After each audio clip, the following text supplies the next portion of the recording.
Ito yung paborito kong diskarte kapag nagluluto ng ginataang isda. Natutunan ko pang nga to sa nanay ko eh. Kayo ba? Ganito rin magluto? Yung piniprito muna yung isda hanggang sulumutong ng tuluyan bago gataan? Ang sarap, di ba? Lalo na kapag galunggong yung gamit natin. Alam nyo dati, asin yung ginagamit ko sa galunggong para magpalasa. Yun naman talaga yung nakagisnan, ano? May nakapagsabi lang sa akin na mas okay daw kapag magic sarap kaya sinubukan ko. At doon ko nga discover na mas nagiging malinamnam yung piniritong isda. Basta ang importante, pabayaan lang muna natin na ma-absorb yan ng mga 10 minutes. Magluluto din tayo ng piniritong talong dito.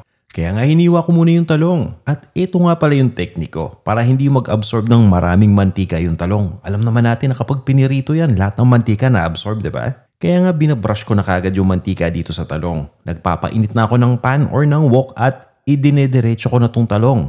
Wala nang kailangan ng mantika na ilagay dyan.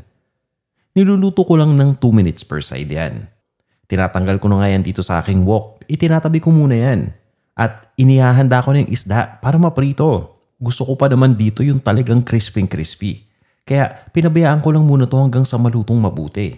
At nung ready na nga yung galunggong natin, yung tipong golden brown at crispy na, tinanggal ko muna dito sa lutuan. Basta importante patuluin nyo yung mantika na excess ha.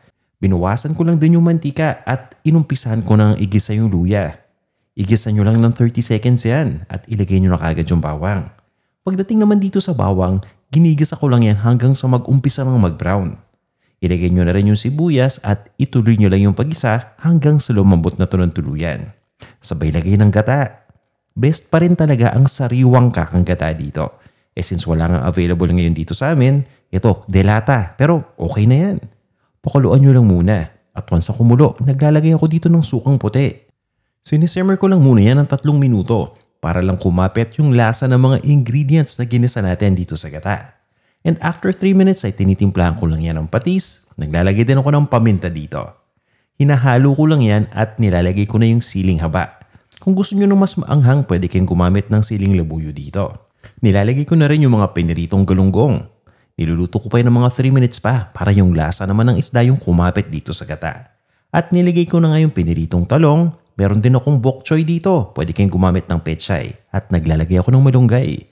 Lutuin nyo lang ng hanggang 2 minutes at pwede na tong iserve. Gusto ko nga palang malaman kung hanggang saan umabot itong video na to.